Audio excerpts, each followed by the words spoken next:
Chapter 6 आजकल पुरुष और महिलाएं एक दूसरे को पसंद क्यों नहीं करते? कोनी ने टॉमी ड्यूक्स से पूछा, जो कमोबेश उसका दैवज्ञ था। ओह, लेकिन वे करते हैं।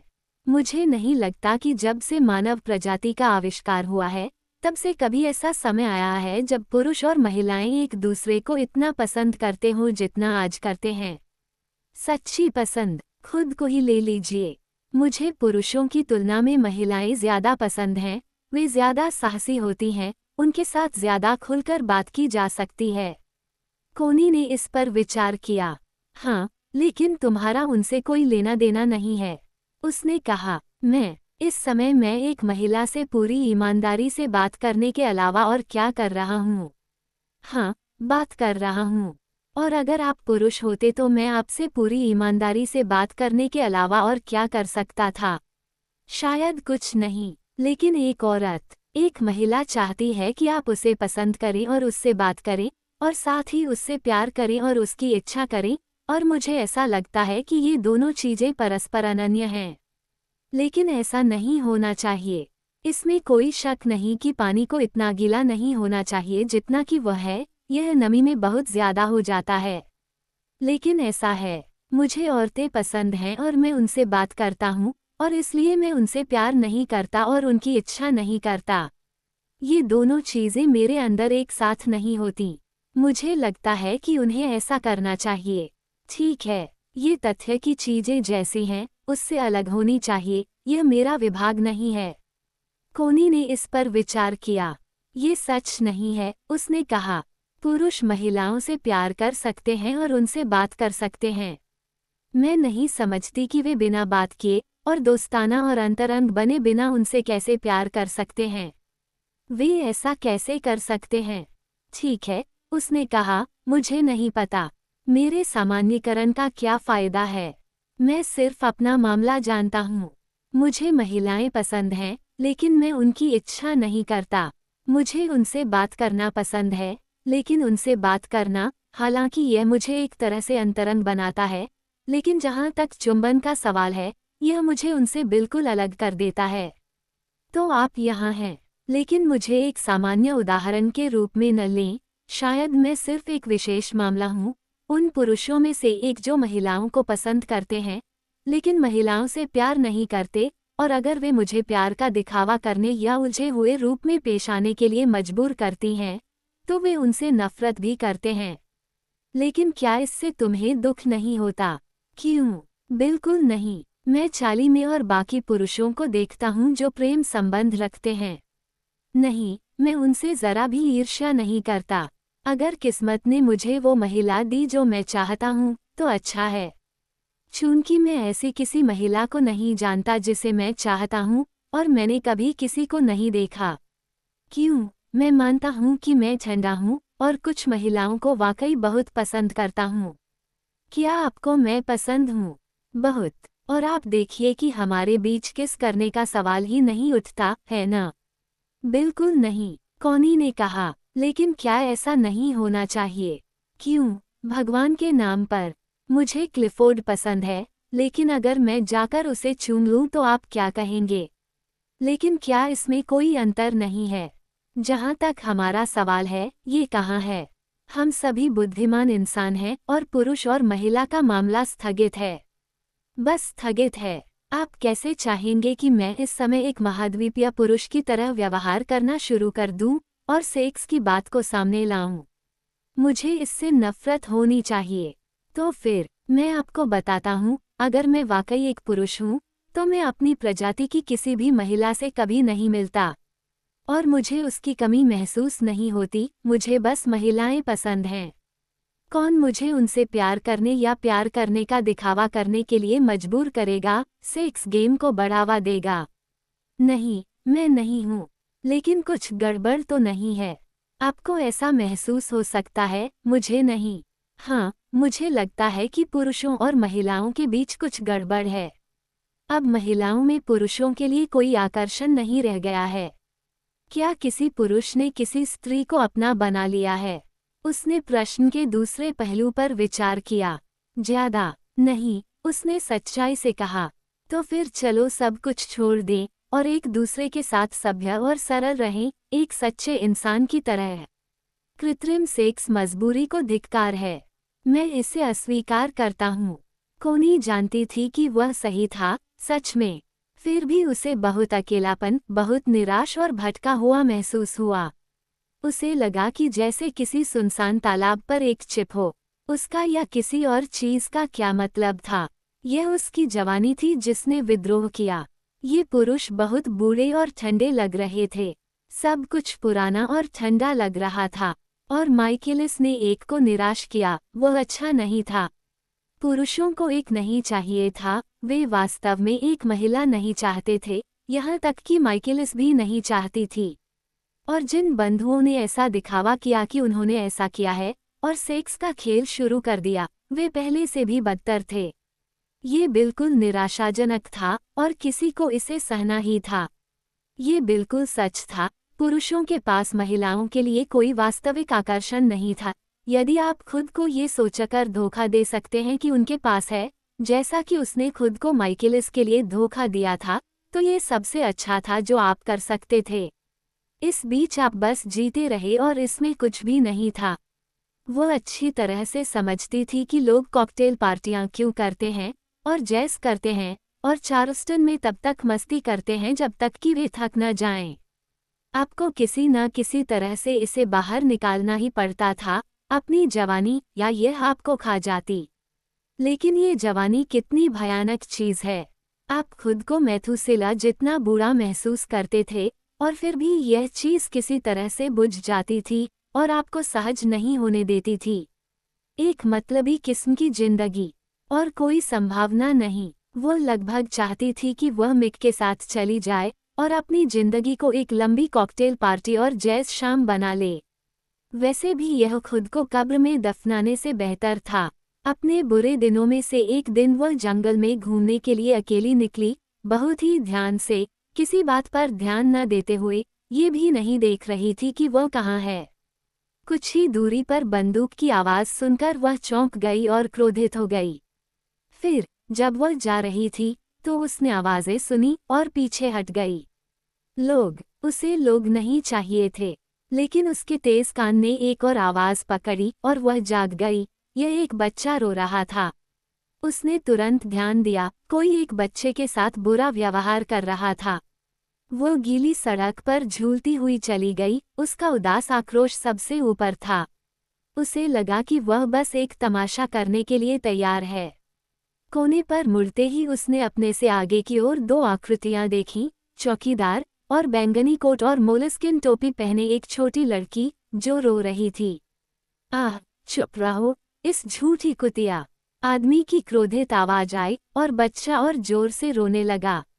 कॉन्स्टेंस ने अपनी आंखें जलाते हुए उसके करीब पहुंची।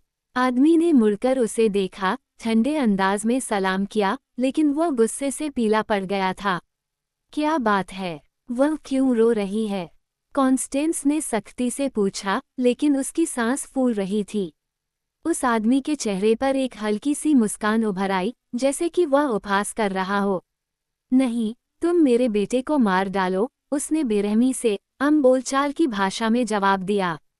कोनी को लगा जैसे उसने उसके चेहरे पर वार किया हो और उसका रंग बदल गया।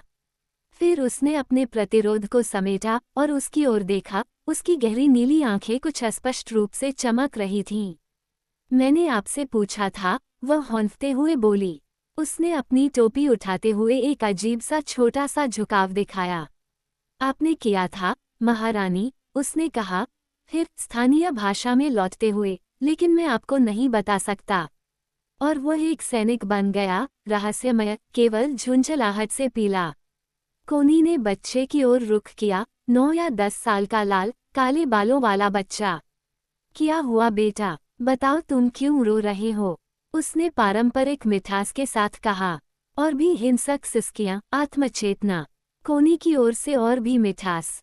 हाँ, वहाँ, रो मत। मुझे बताओ कि उन्होंने तुम्हारे साथ क्या किया है। स्वर में तीव्र कोमलता। उसी समय उसने अपनी बुनी हुई जैकेट की जेब में हाथ डाला और सौभाग्य से एक 6 पेंस मिल गया। तो फिर रोना मत, उसने बच्चे के सामने झुकते हुए कहा। देखो, मैं तुम्हारे लिए क्या लेकर आई हूँ। सिसकियाँ, नाक भान सिकोड़ना, चेहरे पर से मुट्ठी हटाना और एक काली चतुर आंख जो 1 सेकंड के लिए 6 पेंस पर टिकी थी। फिर और सिसकियाँ, लेकिन दबी हुई। देखो, मुझे बताओ कि क्या बात है, बताओ। कोनी ने बच्चे के गोल मटोल हाथ में सिक्का देते हुए कहा, जो उस पर बंद हो गया। यह बिल्ली है। सिसकियाँ कम होने की सिहरन। क्या डरपोक, प्रिय। कुछ देर की खामोशी के बाद शर्मीली मुट्ठी, जो 6 पेंस पर कसी हुई थी, ने कंटीली झाड़ियों की ओर इशारा किया। वहाँ कोनी ने देखा, और वहाँ सचमुच एक बड़ी काली बिल्ली थी, जो गंभीर रूप से फैली हुई थी, और उसके शरीर पर थोड़ा खून लगा हुआ था।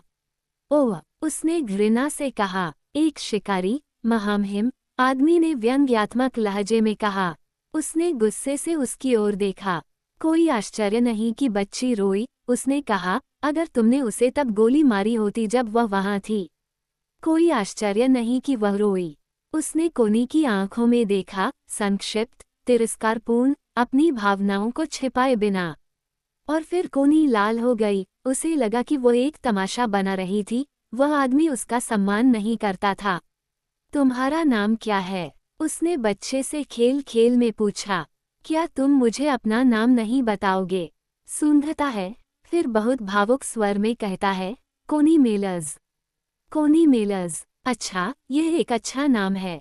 और क्या तुम अपने डैडी के साथ बाहर आई थी, और उसने एक छूत को गोली मार दी थी? लेकिन यह एक बुरी छूत थी। बच्चे ने उसकी ओर गहरी, जांच भरी निगाहों से देखा, उसका आंकलन किया और अपनी संवेदना व्यक्त की। छोटी लड़की ने कहा, मैं अपनी दादी के पास रुकना चाहती थी। क्या तुमने ऐसा किया? लेकिन तुम्हारी दादी कहाँ है? बच्चे ने हाथ उठाकर ड्राइव की ओर इशारा किया, कुटीर की ओर। कुटीर पर। और क्या तुम उसके पास वापस जाना चाहोगे? अचानक, याद दिलाने वाली सिसकियाँ, हाँ। तो फिर आओ, क्या मैं तुम्हें ले जाऊं? क्या मैं तुम्हें तुम्हारी दादी के पास ले जाऊं? फिर तुम्हारे पिताजी जो करना चाहते हैं, कर सकते हैं। वो उस आदमी की ओर मुड़ी। ये तुम्हारी छोटी लड़की है न? उसने सलाम किया और सहमति में सिर को हल्का सा हिलाया। मुझे लगता है मैं उसे कॉटेज में ले जा सकती हूँ। कोनी ने पूछा, यदि आपकी इच्छा हो। फिर से उसने उसकी आंखों में देखा, उसी शांत, खोजी, अलग नजर से। एक बहुत ही अकेला आदमी, और अपने आप पर। क्या तुम मेरे साथ झोपड़ी में अपनी दादी के पास चलना चाहोगी, प्रिया? बच्ची ने फिर ऊपर देखा और मुस्कुराकर कहा, हाँ। कोनी को वह बिगड़ी हुई, झूठी छोटी सी लड़की पसंद नहीं थी। फिर भी उसने उसका चेहरा पोंछा और उसका हाथ थाम लिया। रक्षक ने चुपचाप सलामी दी। सुप्रभात, कोनी ने कहा। कॉटेज तक लगभग 1 मील की दूरी थी, और जब तक गेम कीपर का खूबसूरत छोटा सा घर नजर आया, तब तक कोनी सीनियर कोनी जूनियर से बहुत ऊब चुका था। बच्चा पहले से ही एक छोटे बंदर की तरह करतब दिखाने में पूरी तरह से सक्षम था, और बहुत आत्मविश्वासी था। झोपड़ी का दरवाज़ा खुला था और अंदर से खड़खड़ाहट की आवाज़ आ रही थी। कोनी रुकी, बच्चे ने उसका हाथ छोड़ दिया और वह घर के अंदर भाग गई। दादी, दादी, क्यों? क्या तुम वापस आ गए? दादी चूल्हे पर ब्लैकलेड लगा रही थीं, शनिवार की सुबह थी। वह बोरी का एप्रन पहने, हाथ में ब्लैकलेड ब्रश लिए, और नाक पर काला धब्बा लगाए दरवाजे पर आई। वह छोटी, बल्कि रूखी महिला थी। क्यों, जो भी हो, उसने कहा, जल्दी से अपने चेहरे पर हाथ फेरते हुए जब उसने देखा कि कोनी बाहर खड़ी है। गुड मॉर्निंग, कोनी ने कहा। वह रो रही थी, इसलिए मैं उसे घर ले आया। दादी ने तेजी से बच्चे की ओर देखा। क्यों, तुम्हारे पिताजी कहाँ थे? छोटी लड़की अपनी दादी की स्कर्ट से चिपकी हुई थी और मुस्कुरा रही थी। वह वहाँ था, कोनी ने कहा, लेकिन उसने एक शिकारी बिल्ली को गोली मार दी थी, और बच्चा परेशान था। ओह, तुम्हें परेशान होने का कोई अधिकार नहीं था, लेडी चैटली, मुझे यकीन है। मुझे यकीन है कि यह तुम्हारे लिए बहुत अच्छा था, लेकिन तुम्हें परेशान नहीं होना चाहिए था। क्यों, क्या तुमने कभी देखा? और बूढ़ी औरत बच्चे की ओर मुड़ी। कल्पना करो लेडी चैटली तुम्हारे लिए इतनी परेशानी उठा रही है। क्यों, उसे परेशान नहीं होना चाहिए था। कोनी ने मुस्कुराते हुए कहा, यह कोई परेशानी नहीं थी, बस एक सैर थी। क्यों? मुझे यकीन है कि यह आपकी बहुत दयालुता थी, मुझे कहना चाहिए। इसलिए वह रो रही थी। मुझे पता था कि उनके दूर जाने से पहले कुछ होगा। वो उससे डरती है, यही है। लगता है कि वह उसके लिए लगभग अजनबी है, बिल्कुल अजनबी, और मुझे नहीं लगता कि वे दोनों इतनी आसानी से घुल मिल जाएंगे। उसके पास अजीबोगरीब तरीके हैं। कोनी को समझ में नहीं आया कि क्या कहे। देखो, दादी, बच्चे ने मुस्कुराकर कहा। बूढ़ी औरत ने छोटी लड़की के हाथ में रखे 6 पेन्स की ओर देखा। 6 पेन्स और सब कुछ। ओह, आपकी महारानी, आपको ऐसा नहीं करना चाहिए, आपको ऐसा नहीं करना चाहिए। क्यों? लेडी चैटली आपके लिए अच्छी नहीं है। मेरी बात, आज सुबह आप एक भाग्यशाली लड़की हैं। उसने नाम का उच्चारण सभी लोगों की तरह किया। चैटली, क्या लेडी चैटली आपके लिए अच्छी नहीं है? कोनी बूढ़ी औरत की नाक को देखने से खुद को रोक नहीं सकी और उसने फिर से अपनी कलाई के पीछे से अपना चेहरा पोंछा, लेकिन धब्बा नजर नहीं आया। कोनी दूर जा रही थी। ठीक है, लेडी चैटली, आपका बहुत बहुत धन्यवाद, मुझे यकीन है। लेडी चैटली को धन्यवाद कहना, यह आखिरी बार बच्चे से कहा गया। धन्यवाद, बच्चे ने कहा। वहाँ एक प्रिया है। कोनी हंसी और वह गुड मॉर्निंग कहते हुए दूर चली गई, संपर्क से दूर होने के लिए दिल से राहत महसूस कर रही थी। उसे आश्चर्य हुआ, उसने सोचा कि उस दुबले पतले, गर्वीले आदमी की माँ वह छोटी, तेज तर्रार औरत थी। और बूढ़ी औरत, जैसे ही कोनी चली गई, भागकर रसोई में लगे शीशे के पास गई और अपना चेहरा देखा। उसे देखकर उसने अधीरता से अपना पैर पटका। बेशक उसे मुझे मेरे मोटे एप्रन और गंदे चेहरे में पकड़ना था। उसे मेरे बारे में अच्छा विचार आया होगा।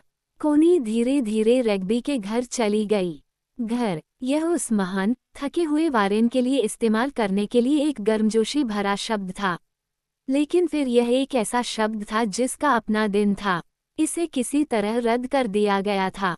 कोनी को ऐसा लगा कि सभी महान शब्द उसकी पीढ़ी के लिए रद्द कर दिए गए थे। प्यार, खुशी, आनंद, घर, माँ, पिता, पति, ये सभी महान, गतिशील शब्द अब आधे मर चुके थे और दिन ब दिन मर रहे थे। घर एक ऐसी जगह थी जहाँ आप रहते थे। प्यार एक ऐसी चीज थी जिसके बारे में आप खुद को बेवकूफ़ नहीं बनाते थे। खुशी एक ऐसा शब्द था जिसे आप एक अच्छे चार्लस्टन के लिए इस्तेमाल करते थे। खुशी एक पाखंड का शब्द था जिसका इस्तेमाल दूसरे लोगों को धोखा देने के लिए किया जाता था। एक पिता एक ऐसा व्यक्ति होता था जो अपने अस्तित्व का आनंद लेता था। एक पति एक ऐसा व्यक्ति होता था जिसके साथ आप रहते थे और जो हमेशा खुश रहता था। जहाँ तक सेक्स की बात है, महान शब्दों में से आखिरी शब्द, यह एक कॉकटेल शब्द था जो उत्तेजना के लिए था, जो आपको कुछ समय के लिए उत्साहित करता था, फिर आपको पहले से कहीं ज्यादा थका हुआ छोड़ देता था। घिसा हुआ, ऐसा लगता था जैसे जिस सामग्री से आप बने थे वह सस्ती चीज थी और घिसकर बेकार हो गई थी। जो कुछ वास्तव में बचा था वह एक जिद्दी संयम था और उसमें एक निश्चित आनंद था। जीवन की शून्यता के अनुभव में चरण दर चरण एक निश्चित भयावह संतुष्टि थी। तो बस यही है, हमेशा यही अंतिम कथन होता था। घर, प्यार, शादी, माइकेलिस, तो बस यही है। और जब कोई मरता था तो जीवन के अंतिम शब्द होते थे, तो बस यही है। पैसा, शायद कोई ऐसा नहीं कह सकता। पैसा हमेशा चाहिए होता है। पैसा, सफलता, कुतिया देवी, जैसा कि टॉमी ड्यूक्स ने हेनरी जेम्स के नाम पर कहा, यह एक स्थायी आवश्यकता थी। आप अपना आखिरी पैसा खर्च करके अंत में यह नहीं कह सकते थे, तो बस हो गया। नहीं, अगर आप और 10 मिनट भी जीते तो आपको किसी न किसी चीज के लिए कुछ और पैसे चाहिए होते। व्यवसाय को यांत्रिक रूप से चालू रखने के लिए आपको पैसे की जरूरत थी। आपके पास ये होना ही था। पैसा आपके पास होना ही चाहिए। आपको वास्तव में कुछ और नहीं चाहिए। तो बस हो गया। चूंकि बेशक यह आपकी अपनी गलती नहीं है कि आप जीवित हैं। एक बार जब आप जीवित हो जाते हैं तो पैसा एक आवश्यकता बन जाता है, और एकमात्र परम आवश्यकता। बाकी सब चीजों के बिना आप मुश्किल से काम चला सकते हैं, लेकिन पैसे के बिना नहीं। निश्चित रूप से यही बात है। उसने माइकेलिस के बारे में सोचा, और वह पैसा जो उसके पास हो सकता था, और वह भी जो वह नहीं चाहती थी।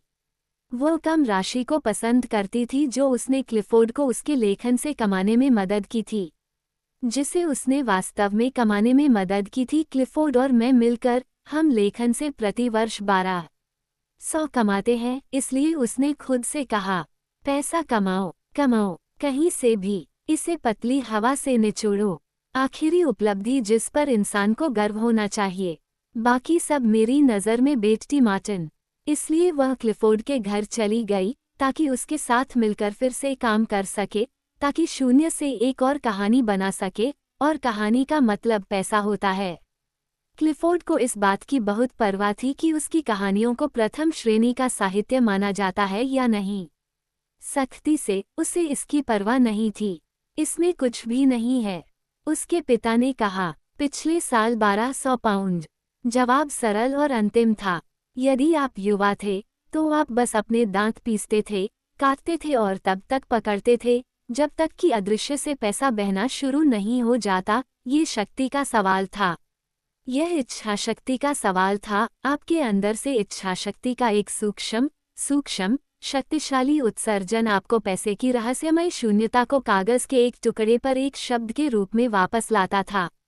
यह एक तरह का जादू था। निश्चित रूप से यह जीत थी।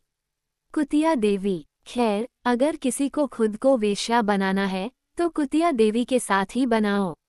कोई हमेशा उससे घृणा कर सकता था, भले ही कोई उसके साथ वेश्यावृत्ति करता हो, जो अच्छा था। क्लिफोर्ड में बेशक अभी भी कई बचकानी वर्जनाएं और विकृतियां थीं। वह चाहता था कि उसे वास्तव में अच्छा समझा जाए, जो कि सब बकवास था। जो वास्तव में अच्छा था वही वास्तव में लोगों को पसंद आया। वास्तव में अच्छा होना और उसके साथ रह जाना कोई अच्छी बात नहीं थी। ऐसा लगता था कि ज्यादातर वास्तव में अच्छे लोग बस से चूक गए। आखिरकार आप सिर्फ एक ही जीवन जीते हैं, और अगर आप बस से चूक गए तो आप बाकी असफल लोगों के साथ फुटपाथ पर रह गए। कोनी अगली सर्दी में क्लिफोर्ड के साथ लंदन में सर्दी बिताने के बारे में सोच रही थी। उसने बस पकड़ ली थी, इसलिए वे थोड़ी देर के लिए बस के ऊपर चढ़ सकते थे और दिखा सकते थे। सबसे बुरी बात यह थी कि क्लिफोर्ड हमेशा अस्पष्ट अनुपस्थित रहने लगा था और खाली अवसाद के दौरों में चला जाता था। यह उसके मानस पर लगा घाव था जो बाहर आ रहा था, लेकिन इसने कोनी को चीखने के लिए मजबूर कर दिया। हे भगवान, अगर चेतना का तंत्र ही गलत होने वाला था तो कोई क्या कर सकता था।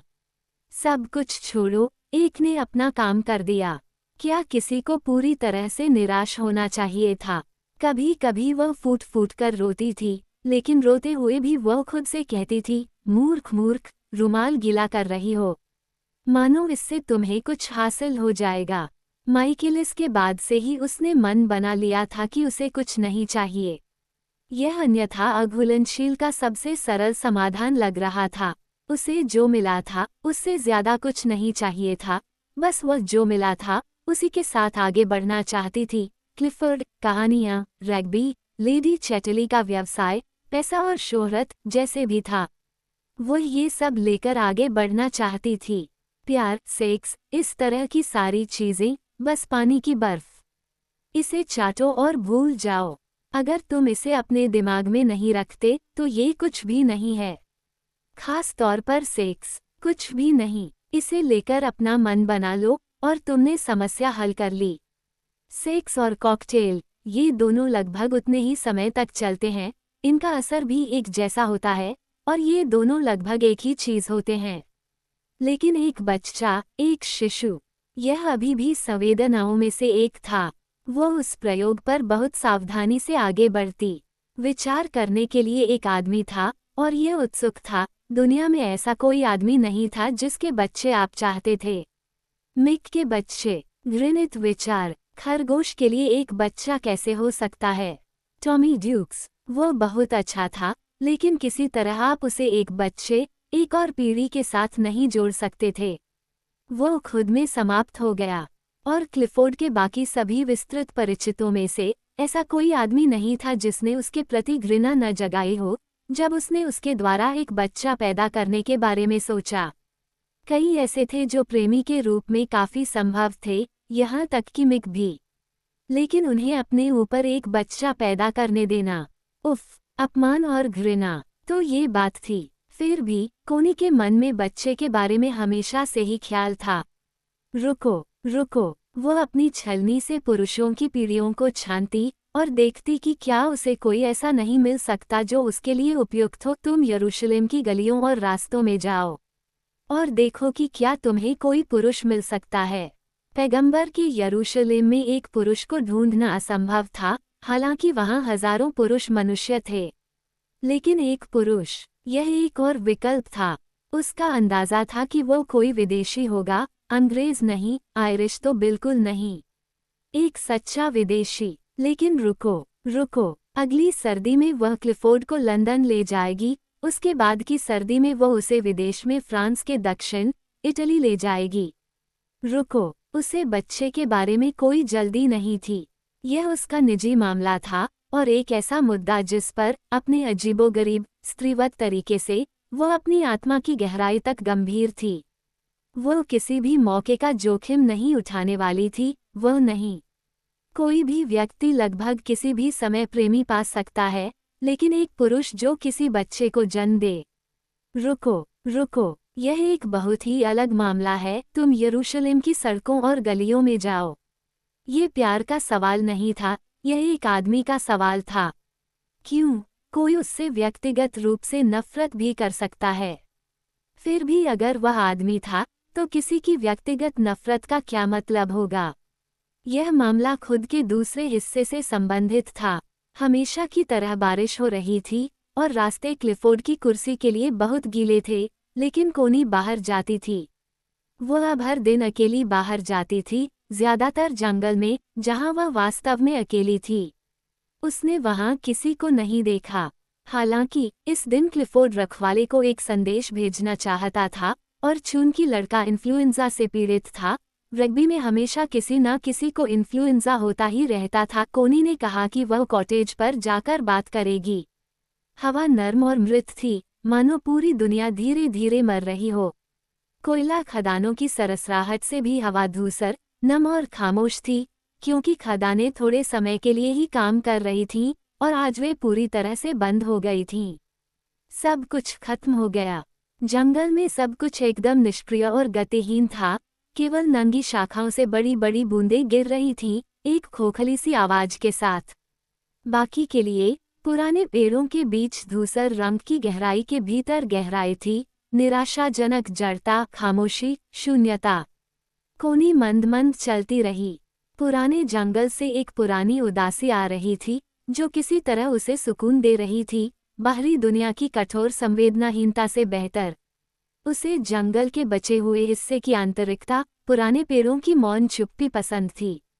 वे मौन की एक बहुत बड़ी शक्ति और फिर भी एक महत्वपूर्ण उपस्थिति लगते थे। वे भी प्रतीक्षा कर रहे थे, हठपूर्वक, धैर्यपूर्वक प्रतीक्षा कर रहे थे और मौन की शक्ति दे रहे थे।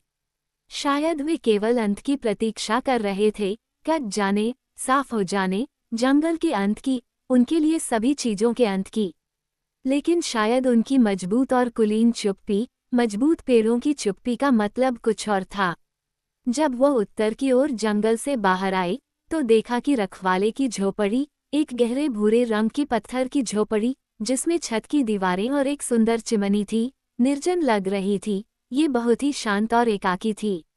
लेकिन चिमनी से धुएं का एक धागा उठ रहा था और घर के सामने का छोटा सा रेलिंग वाला बगीचा खोदा गया था और बहुत साफ सुथरा रखा गया था। दरवाज़ा बंद था। अब जब वह यहाँ थी, तो उसे उस आदमी से थोड़ी शर्म महसूस हुई, उसकी उत्सुक दूरदर्शी आंखों के साथ। उसे आदेश देना पसंद नहीं था और उसे फिर से चले जाने का मन हुआ। उसने धीरे से दस्तक दी, कोई नहीं आया। उसने फिर से दस्तक दी, लेकिन फिर भी जोर से नहीं। कोई जवाब नहीं आया। उसने खिड़की से झांका और अंधेरे छोटे कमरे को देखा, जिसमें लगभग भयावह गोपनीयता थी, जो आक्रमण नहीं करना चाहती थी। वो खड़ी होकर सुन रही थी और उसे ऐसा लग रहा था कि उसे झोपड़ी के पीछे से आवाजें आ रही हैं। अपनी आवाज सुनाने में विफल होने के बाद उसका साहस जाग उठा था, वह हार नहीं मानेगी।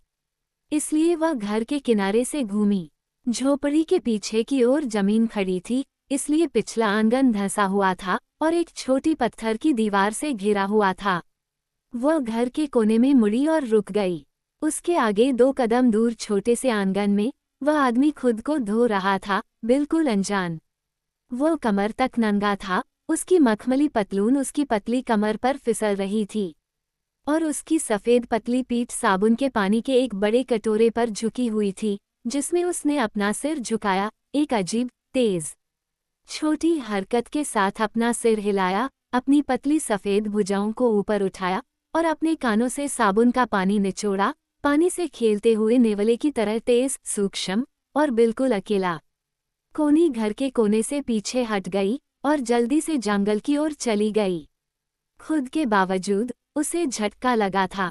आखिरकार खुद को धोने वाला एक आदमी काफी सामान्य बात है, भगवान जाने। फिर भी किसी अजीब तरीके से यह एक दूरदर्शी अनुभव था। इसने उसके शरीर के बीच में चोट मारी थी। उसने देखा कि बेढंगी पैंटें शुद्ध, नाजुक, सफ़ेद कमर के ऊपर से नीचे खिसक रही थीं, हड्डियां थोड़ी सी दिख रही थीं और एक प्राणी के अकेलेपन की भावना, जो पूरी तरह से अकेला था, ने उसे अभिभूत कर दिया। एक प्राणी की परिपूर्ण, सफ़ेद, एकाकी नग्नता जो अकेले रहती है और भीतर से अकेली। और उससे परे, एक शुद्ध प्राणी की एक निश्चित सुंदरता। सुंदरता की चीज़ नहीं, सुंदरता का शरीर भी नहीं, बल्कि एक लपट, एक जीवन की गर्म, सफ़ेद लौ, जो खुद को उन रूपरेखाओं में प्रकट करती है जिन्हें कोई छू सकता है। एक शरीर। कोनी को गर्भ में ही दृष्टि का झटका लगा था और वह ये जानती थी, यह उसके अंदर था। लेकिन अपने मन से वह उपहास करने के लिए प्रवृत्त थी। एक आदमी पिछवाड़े में खुद को धो रहा था, बेशक बुरी गंध वाले पीले साबुन से। वह बल्कि परेशान थी, उसे इन अश्लील निजताओं पर ठोकर खाने के लिए क्यों बनाया गया। इसलिए वह खुद से दूर चली गई, लेकिन थोड़ी देर बाद वह एक स्टंप पर बैठ गई। वह सोचने में बहुत उलझन में थी, लेकिन अपनी उलझन की उलझन में वह उस आदमी को अपना संदेश देने के लिए दृढ़ थी। वह पीछे नहीं हटेगी। उसे कपड़े पहनने का समय देना चाहिए, लेकिन बाहर जाने का समय नहीं। वह शायद कहीं बाहर जाने की तैयारी कर रहा था, इसलिए वह धीरे धीरे वापस लौटी और सब सुनती रही। जब वह पास आए तो झोपड़ी वैसी ही दिख रही थी। एक कुत्ता भौंका और उसने दरवाज़ा खटखटाया। उसका दिल खुद के बावजूद धड़क रहा था। उसने उस आदमी को हल्के से नीचे आते हुए सुना। उसने जल्दी से दरवाज़ा खोला और उसे चौंका दिया। वो खुद भी असहज लग रहा था, लेकिन तुरंत उसके चेहरे पर हंसी आ गई। लेडी चैटली, उसने कहा, क्या आप अंदर आएंगी? उसका व्यवहार इतना सहज और अच्छा था कि वह दहलीज पार करके उस छोटे से उदास कमरे में चली गई। मैंने केवल सर क्लिफोर्ड का संदेश लेकर फ़ोन किया था, उसने अपनी नर्म बल्कि बेदम आवाज में कहा। वह आदमी अपनी नीली, सब कुछ देखने वाली आंखों से उसे देख रहा था, जिससे वह अपना चेहरा थोड़ा दूसरी ओर घुमाने लगी।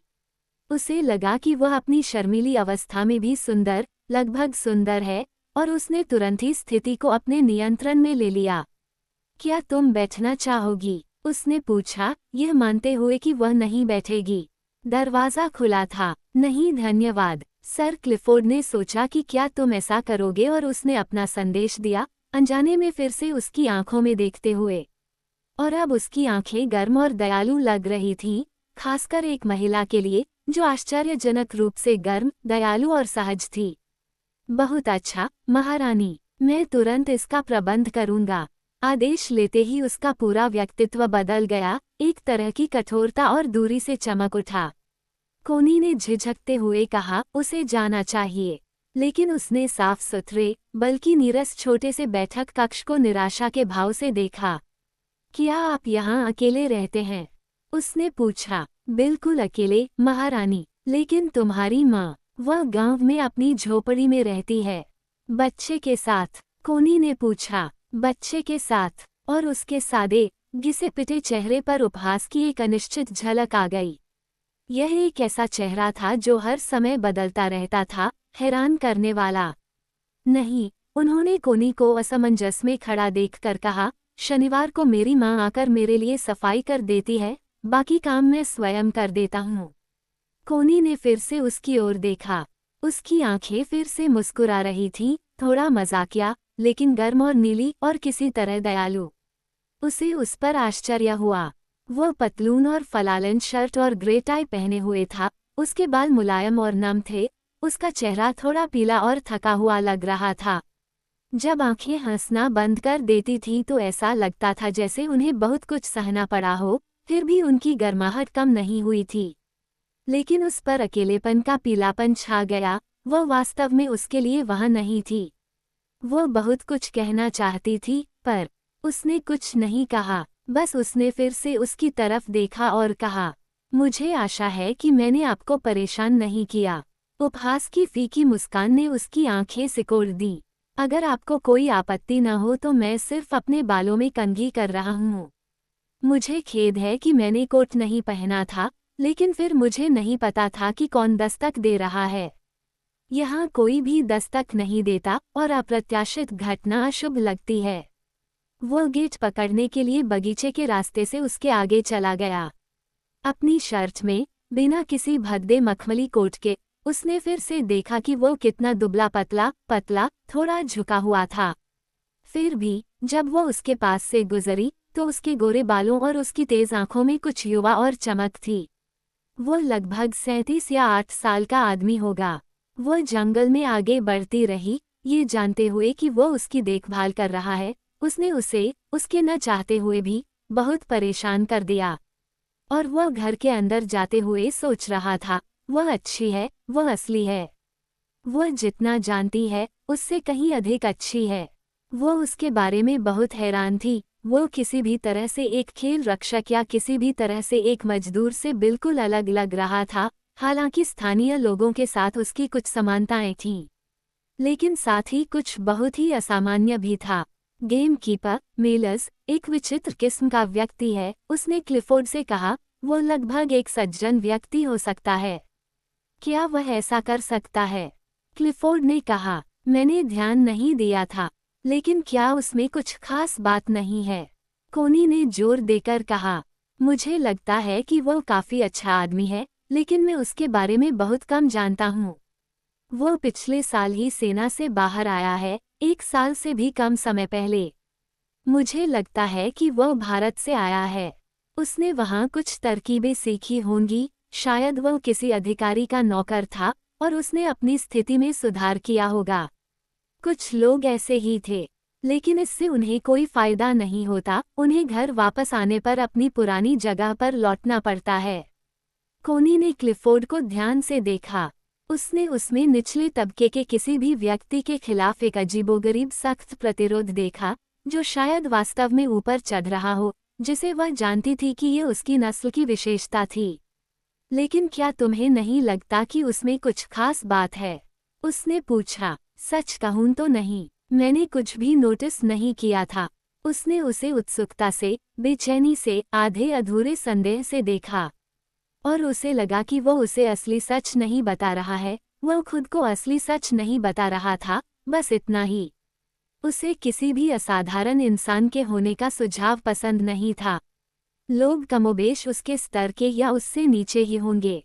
कोनी को फिर से अपनी पीढ़ी के पुरुषों की तंगी और कंजूसी का एहसास हुआ। वे इतने तंग थे, जीवन से इतने डरे हुए थे।